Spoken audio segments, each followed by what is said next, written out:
संस्थेत जेव्हा काही पालक भेटायला यायचे त्यांच्या मित्रमैत्रिणींना, तेव्हा त्यांना खूप आनंद व्हायचा.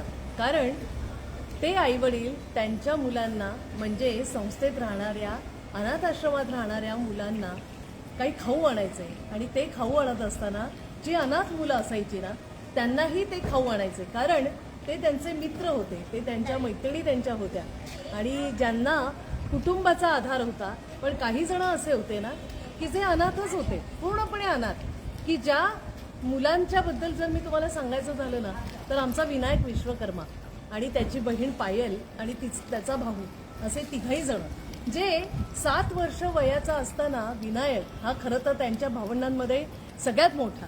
पण तो मोठा म्हणताना आपल्या घरातली मुलं जशी जबाबदारीने वागतात, मोठीच होतात. कारण का, तर त्यांच्या लहान भावंडांची जबाबदारी ही त्यांच्यावर असते आणि त्यांना आई, वडील किंवा घरचे नातेवाईक हे सांगत असतात की बाबा तू मोठा आहेस, तुला काळजी घ्यायची आहे तुझ्या लहान भावंडांची. पण आपल्या अनाथ आश्रमात आमच्या राहणाऱ्या मुलांना सुद्धा त्यांचा मोठेपणा हा समजतो आणि ते अगदी आई वडिलांसारखी मोठे भावंडांची ही जबाबदारी आपल्या लहान भावंडांना सांभाळण्याची बनत जाते आणि त्यातून ते समृद्ध होतात, त्यातून ते मॅच्युअर्ड होत जातात.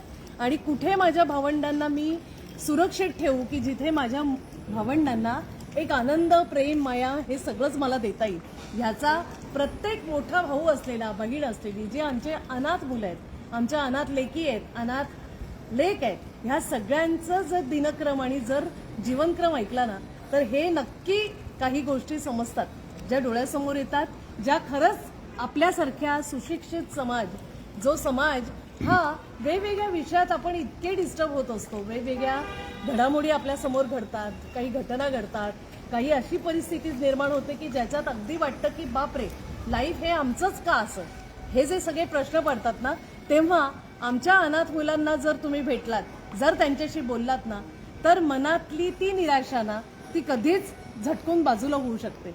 आमचा विनायक विश्वकर्मा आत्ता इतका कमालीचं काम करतोय की तो आता एक अर्बन क्लॅबमध्ये तो मसाज देणारा मुलगा आहे, जो इतकं सुंदर लिहितो, चांगल्या कविता, चांगलं साहित्य, हे सगळं त्याच्याकडून ऐकावं आणि ऐकतच जावं त्याला, असं आमचा विनायक.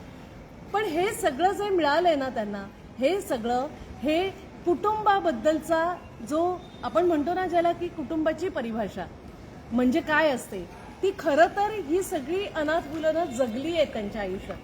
त्यांनी हा सगळा खटाटोप केलेला आहे लाईफमध्ये त्यांच्या, की जिथे एक कुटुंब कसं होईल. ठीक आहे, आत्तापर्यंत लहान बालपणात आपल्याला ते सगळं मिळालं नाही, आई बाबा नव्हतेच, पण नातेवाईकांनी खूप वाईट ट्रीटमेंट दिली काही जणांना.